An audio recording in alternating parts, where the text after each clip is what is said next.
दोस्तों कैसे आप लोग आशा करते हैं अच्छे होंगे। तो चलिए आज हम आप लोगों के लिए लेकर आए हैं समान ज्ञान का कुछ महत्वपूर्ण सवाल जो आपको हर एक एग्जाम में बहुत मददगार साबित होगा। अगर आप लोग मेरे चैनल पर नए हैं तो प्लीज़ चैनल को सब्सक्राइब कर लीजिए। चलिए हम अपना पहला सवाल की ओर हम बढ़ते हैं। मेरा पहला सवाल है, अखिल भारतीय किसान कांग्रेस का गठन कब किया गया था? तो आपका सही जवाब हो जाएगा 1936 ईस्वी में। 1936 ईस्वी में अखिल भारतीय किसान कांग्रेस का गठन किया गया था। चलिए हम नेक्स्ट सवाल की ओर बढ़ते हैं। मेरा अगला सवाल है, स्वामी सहजानंद कौन थे? तो आपका सही जवाब हो जाएगा किसान आंदोलन के नेता थे। स्वामी सहजानंद जो थे वो किसान आंदोलन के नेता थे। चलिए हम नेक्स्ट सवाल देखते हैं। मेरा अगला सवाल है, बिहार प्रांतीय किसान सभा का गठन कब हुआ था? तो आपका सही जवाब हो जाएगा 1929 ईस्वी में। 1929 ईस्वी में बिहार प्रांतीय किसान सभा का गठन हुआ था। चलिए हम नेक्स्ट सवाल की ओर हम बढ़ते हैं। मेरा अगला सवाल है, हरिहर नाथ का मंदिर कहाँ अवस्थित है? तो आपका सही जवाब हो जाएगा सोनपुर। सोनपुर में हरिहर नाथ का मंदिर अवस्थित है। चलिए हम नेक्स्ट सवाल देखते हैं। मेरा अगला सवाल है, बिहार दिवस कब मनाया जाता है? तो आपका सही जवाब हो जाएगा 22 मार्च।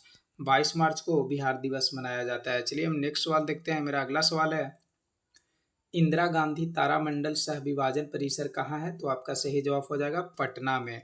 इंदिरा गांधी तारामंडल सह विभाजन परिसर पटना में है। चलिए हम नेक्स्ट सवाल की ओर हम बढ़ते हैं। मेरा अगला सवाल है, पटना उच्च न्यायालय की स्थापना कब हुई थी? तो आपका सही जवाब हो जाएगा 1916 ईस्वी। 1916 ईस्वी में पटना उच्च न्यायालय की स्थापना हुई थी। चलिए हम नेक्स्ट सवाल देखते हैं। मेरा अगला सवाल है, कौन सा राज्य मधुबनी कला के लिए विख्यात है? तो आपका सही जवाब हो जाएगा बिहार। बिहार राज्य जो है वो मधुबनी कला के लिए विख्यात है। चलिए हम नेक्स्ट सवाल देखते हैं। मेरा अगला सवाल है, शेर शाह की मृत्यु कहाँ हुई थी? तो आपका सही जवाब हो जाएगा कालिंजर में।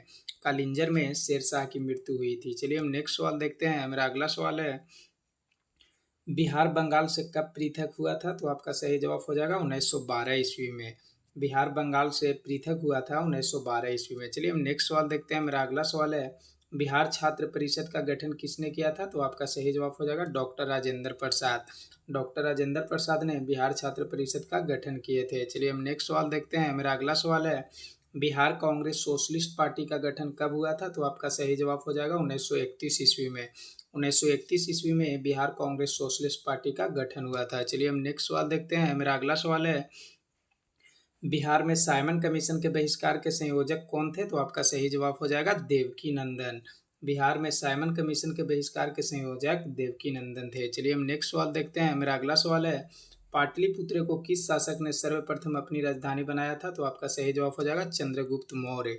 पाटलिपुत्र को चंद्रगुप्त मौर्य ने सर्वप्रथम अपनी राजधानी बनाया था। चलिए हम नेक्स्ट सवाल देखते हैं। मेरा अगला सवाल है, नालंदा विश्वविद्यालय किस लिए विश्व प्रसिद्ध था? तो आपका सही जवाब हो जाएगा बौद्ध धर्म दर्शन के लिए। नालंदा विश्वविद्यालय जो था वो विश्व प्रसिद्ध था बौद्ध धर्म दर्शन के लिए। चलिए हम नेक्स्ट सवाल देखते हैं। मेरा अगला सवाल है, चंपारण नील आंदोलन के राष्ट्रीय नेता कौन थे? तो आपका सही जवाब हो जाएगा महात्मा गांधी।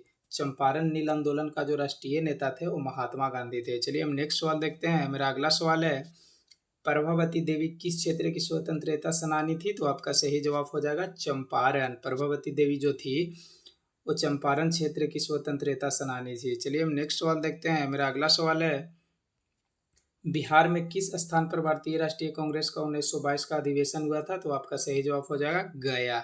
चलिए हम नेक्स्ट सवाल देखते हैं। मेरा अगला सवाल है, बंगाल के किस नवाब ने मुंगेर को अपनी राजधानी बनाया था? तो आपका सही जवाब हो जाएगा मीर कासिम।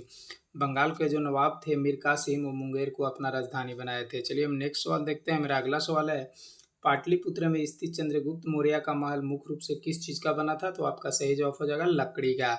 चलिए हम नेक्स्ट सवाल देखते हैं। मेरा अगला सवाल है, 1857 की क्रांति के दौरान बिहार में क्रांतिकारियों के नेता कौन थे? तो आपका सही जवाब हो जाएगा बाबू कुंवर सिंह। 1857 की क्रांति के दौरान बिहार में क्रांतिकारियों का नेता बाबू कुंवर सिंह थे। चलिए हम नेक्स्ट सवाल देखते हैं। मेरा अगला सवाल है, गोलघर का निर्माण किस गवर्नर जनरल के समय में हुआ था? तो आपका सही जवाब हो जाएगा लॉर्ड कॉर्नवालिस। गोलघर का जब निर्माण हुआ था तो उस समय गवर्नर जनरल लॉर्ड कॉर्नवालिस थे। चलिए हम नेक्स्ट सवाल की ओर हम बढ़ते हैं। मेरा अगला सवाल है, मुजफ्फरपुर में किंग्सफोर्ड की हत्या का प्रयास कब किया गया था? तो आपका सही जवाब हो जाएगा 1908 ईस्वी में।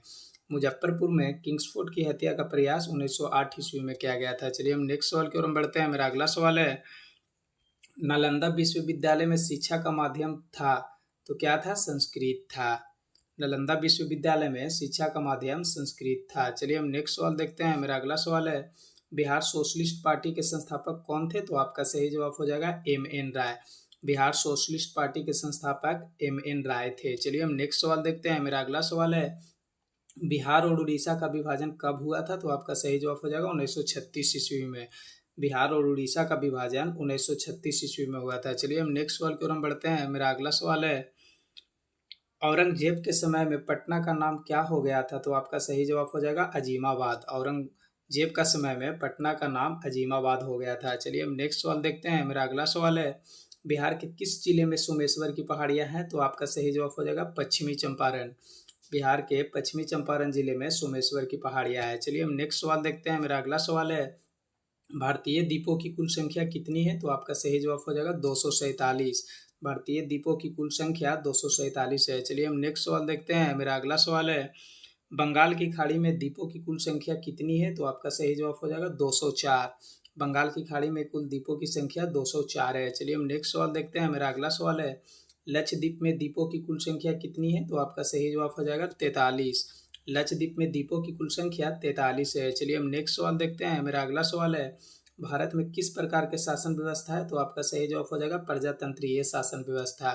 भारत में जो शासन व्यवस्था है वो प्रजातंत्रीय शासन व्यवस्था है। चलिए हम नेक्स्ट सवाल देखते हैं। मेरा अगला सवाल है, भारत का सर्वोच्च न्यायालय कहाँ है? तो आपका सही जवाब हो जाएगा नई दिल्ली में। भारत का जो सर्वोच्च न्यायालय है वो नई दिल्ली में है। चलिए हम नेक्स्ट सवाल देखते हैं। मेरा अगला सवाल है, भारत की जलवायु किस प्रकार की है? तो आपका सही जवाब हो जाएगा मानसूनी जलवायु। भारत की जो जलवायु है वो मानसूनी जलवायु है। चलिए हम नेक्स्ट सवाल देखते हैं। मेरा अगला सवाल है, गंगा की सबसे प्रमुख सहायक नदी कौन सी है? तो आपका सही जवाब हो जाएगा यमुना। गंगा की सबसे प्रमुख सहायक नदी यमुना है। चलिए हम नेक्स्ट सवाल देखते हैं। मेरा अगला सवाल है, तिब्बत में ब्रह्मपुत्र नदी को क्या कहते हैं? तो आपका सही जवाब हो जाएगा सांगपो। तिब्बत में ब्रह्मपुत्र नदी को सांगपो कहते हैं। चलिए हम नेक्स्ट सवाल की ओर बढ़ते हैं। मेरा अगला सवाल है, नर्मदा की सबसे प्रमुख सहायक नदी कौन सी है? तो आपका सही जवाब हो जाएगा तवा और औरसैन।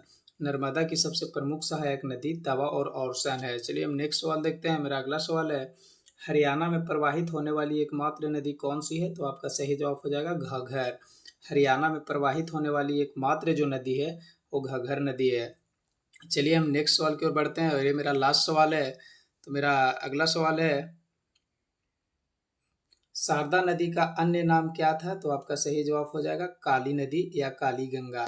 शारदा नदी का अन्य नाम है काली नदी या काली गंगा। चलिए हम नेक्स्ट सवाल है और ये मेरा लास्ट सवाल है, तो इसको हम देखते हैं। दक्षिणी पठार से सीधे गंगा में मिलने वाली एकमात्र बड़ी नदी कौन सी है? तो आपका सही जवाब हो जाएगा सोन नदी। चलिए तो आशा करते हैं आप लोगों को ये वीडियो पसंद आया होगा, तो प्लीज़ वीडियो को लाइक कर दीजिए और चलिए फिर हम नेक्स्ट वीडियो में मिलते हैं।